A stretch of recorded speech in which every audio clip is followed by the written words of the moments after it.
नमस्कार। अक्षर एकेडमी में फिर से आपका स्वागत है। और आज जो अपन पढ़ने वाले हैं, दो योजनाओं के बारे में जानकारी अपन प्राप्त करेंगे। एक है आम आदमी बीमा योजना और दूसरा जो है हमारा अटल खेतिहर मजदूर बीमा योजना। ये दोनों योजनाएं आपस में एक जैसी ही हैं। जो आम आदमी बीमा यानी मूलतः इसमें बीमा किया जाता है, तो जो आम आदमी बीमा योजना है वो केंद्र प्रवर्तित योजना है, यानी इसको केंद्र सरकार द्वारा संचालित किया जाता है। और दूसरा जो अटल खेतिहर मजदूर बीमा योजना है वो राज्य सरकार द्वारा संचालित किया जाता है। इसका बहुत सारा चीज कॉमन है, इसलिए हमने एक साथ कर लिया है। इसमें पढ़ने में कोई कंफ्यूजन भी ना हो और तैयारी भी कंप्लीट हो जाए और दोनों आसानी से अपन तैयारी कर सके। ठीक है, तो अपन कौन कौन सी योजना, एक पहला आम आदमी बीमा योजना है, इसको याद रखिएगा। आम आदमी बीमा योजना ये केंद्र प्रवर्तित योजना है, यानी संचालित किसके द्वारा किया जा रहा है? आम आदमी बीमा योजना केंद्रीय सरकार द्वारा। और दूसरा अटल खेतिहर मजदूर बीमा योजना, ये किसके द्वारा संचालित किया जा रहा है? ये राज्य प्रवर्तित योजना है और राज्य सरकार द्वारा। तो अपन देखते हैं आम आदमी बीमा योजना जो केंद्र प्रवर्तित योजना है, पहले इसको देखते हैं। जो आम आदमी बीमा योजना है उसका जो उद्देश्य हुआ करता था, ग्रामीण क्षेत्र में भूमिहीन खेतिहर मजदूरों का निःशुल्क बीमा। ध्यान रखना है कि ये बीमा कैसी है? पूर्णतः निःशुल्क है, यानी हितग्राही को कोई पैसा नहीं देना पड़ता है, यानी जिस व्यक्ति का बीमा कराया जाएगा उस व्यक्ति को कोई पैसा देना नहीं पड़ता है। तो ये योजना कैसी है? पूर्णतः निःशुल्क बीमा योजना है, पूर्णतः निःशुल्क है ये योजना। दूसरा ग्रामीण क्षेत्रों के लिए, शहरी क्षेत्रों के लिए नहीं है ये। किस क्षेत्र के लिए? ग्रामीण क्षेत्रों के लिए है। और किन लोगों के लिए? एक तो भूमिहीन हो व्यक्ति और खेतिहर हो या खेतिहर मजदूर हो, है ना। कहने का मतलब भूमिहीन हो मतलब उसके पास कोई जमीन हो ही ना, उसके पास जो धरती का भूखंड का कोई टुकड़ा ना हो, भूमि का कोई टुकड़ा ना हो, और किस रूप में काम कर रहा हो? खेतिहर मजदूर के रूप में काम कर रहा हो, यानी दूसरे के खेतों में जाकर काम करता हो, कृषि मजदूर के रूप में काम कर रहा हो। तो उन लोगों के लिए ये योजना है जो ग्रामीण क्षेत्र में निवास करते हैं और जो खेतिहर मजदूर के रूप में काम करते हैं, उनके लिए पूर्णतः निःशुल्क योजना के रूप में इसको प्रारंभ किया गया है। ये प्रारंभ कब किया गया? ये 2 अक्टूबर, यानी जो आम आदमी बीमा योजना है वो 2 अक्टूबर 2007 को शिमला से प्रारंभ किया गया था। कहां से प्रारंभ किया गया था? शिमला से प्रारंभ किया गया था। और कब प्रारंभ किया गया था? 2 अक्टूबर 2007 को, यानी महात्मा गांधी के जन्म दिवस पर। महात्मा गांधी के जन्म दिवस पर 2 अक्टूबर 2007 को एक कहां से प्रारंभ किया गया? शिमला से प्रारंभ किया गया। लेकिन छत्तीसगढ़ में ये योजना लागू हुई 2009 में। कब? 1 फरवरी को। 1 फरवरी 2009 को आम आदमी बीमा योजना जो केंद्र प्रवर्तित योजना है उसको छत्तीसगढ़ में लागू किया गया, यानी छत्तीसगढ़ में 2009 से लागू हुआ 1 फरवरी को।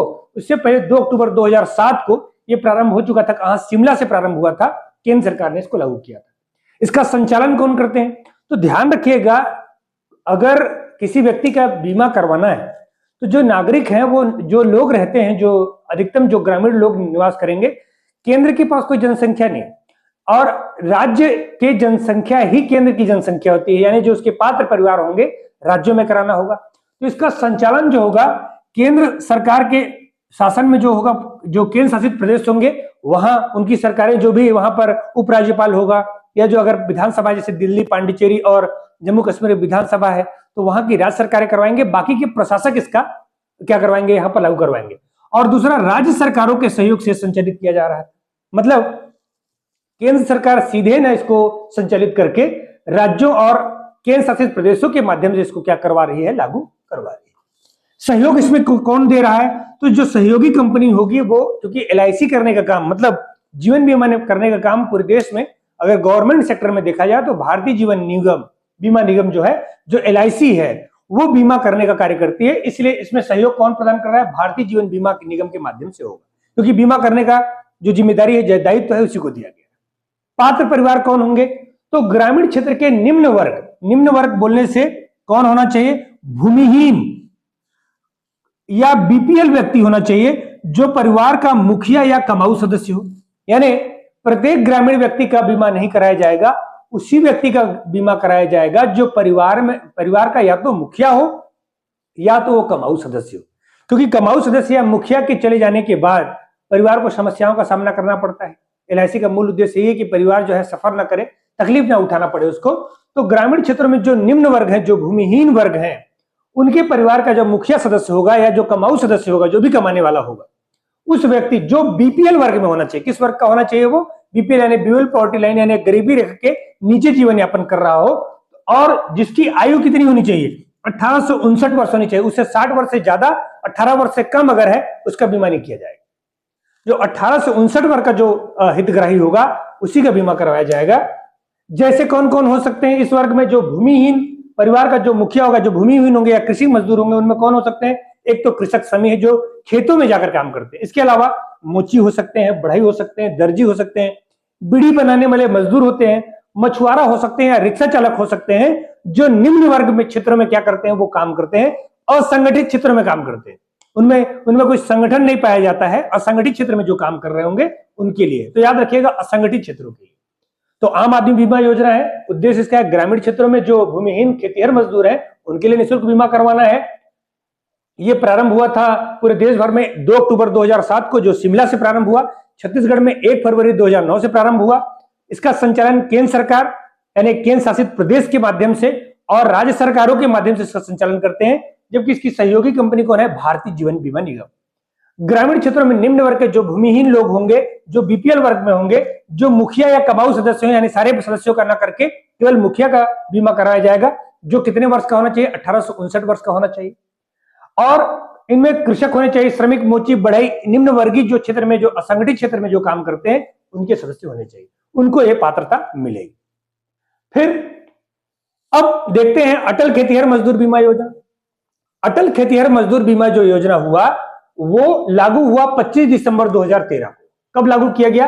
25 दिसंबर 2013 को यह योजना चली रही है। इस योजना के साथ साथ इस योजना को तैयार किया गया है, इस योजना को लागू किया गया, यानी दोनों योजनाएं एक साथ चल रही हैं।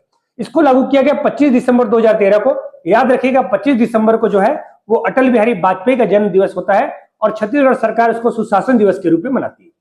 ये 2 अक्टूबर को लागू किया गया, ये 25 दिसंबर 2013 को लागू किया गया। उद्देश्य क्या था इसका? कि छत्तीसगढ़ प्रदेश में 2.5 एकड़ या उससे कम जो भूमि धारक होंगे उनके ग्रामीण खेतिहर मजदूरों का बीमा करवाना है।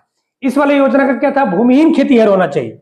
इसमें यह रखा गया है कि अगर 2.5 एकड़ है या 2.5 एकड़ से कम की किसी के पास भूमि उपलब्ध है, उस व्यक्ति को क्या किया जाए? ग्रामीण क्षेत्र का है, खेतिहर मजदूर है, बस इसमें और इसमें अंतर सिर्फ इतना है कि इसमें कहा गया है कि भूमिहीन होने चाहिए और इसमें कहा गया है कि वो छत्तीसगढ़ प्रदेश का जिनके पास 2.5 एकड़ या 2.5 एकड़ से कम हो, यानी 2.5 एकड़ तक की जमीन हो, उससे ज्यादा ना हो, उससे कम हो सकता है, उन व्यक्ति का बीमा कराया जाए।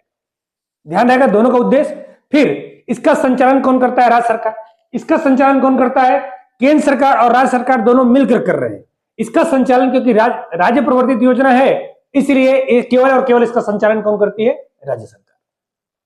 सहयोग, इसका सहयोग भारतीय जीवन बीमा निगम से सहयोग हो रहा है। इसका भी सहयोग भारतीय जीवन बीमा निगम के माध्यम से किया जा रहा है, यानी दोनों का एलआईसी करने का काम जो होगा, लाइफ इंश्योरेंस करने का जो काम होगा वो एलआईसी का ही होगा।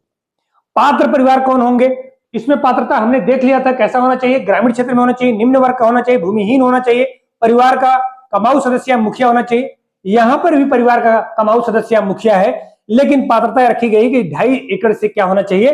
2.5 एकड़ या उससे कम हो, यानी 2.5 एकड़ तक की, उससे ज्यादा की जमीन ना हो, और कृषि मजदूर के रूप में हो, बीपीएल हो, और इनका भी 18 से 59 आयु जो है वो 18 से कितना रखा गया है?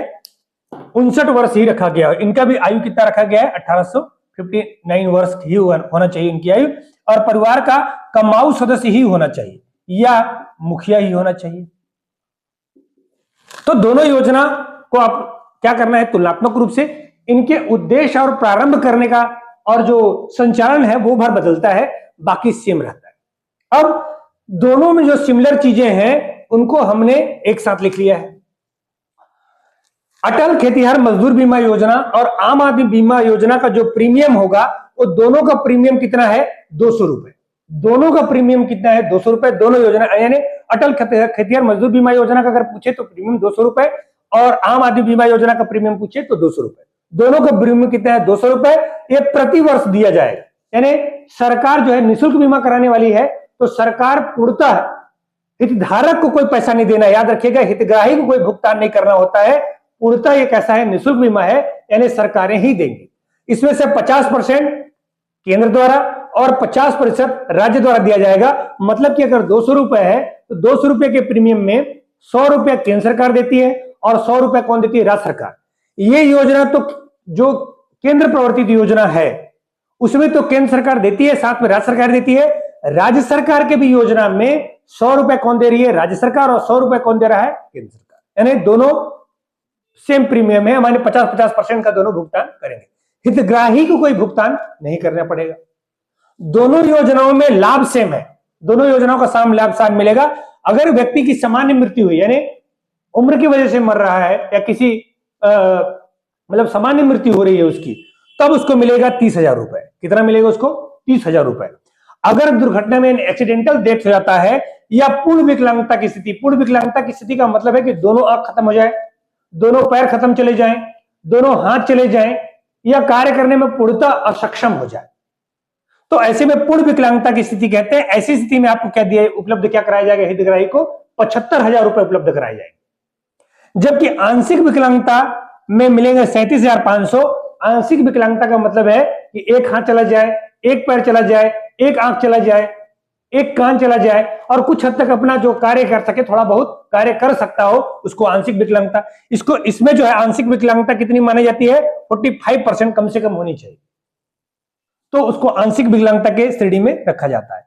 तो सामान्य मृत्यु पर 30,000, दुर्घटना और पूर्ण विकलांगता की स्थिति में 75,000 रुपए और आंशिक विकलांगता की स्थिति में 37,500 रुपए हितग्राही को प्राप्त हो जाता है। यानी कि हितग्राही को कोई पैसा नहीं देना है, यह हितग्राही के दुर्घटना हो जाने के बाद उसके परिवार वालों को प्राप्त करना है।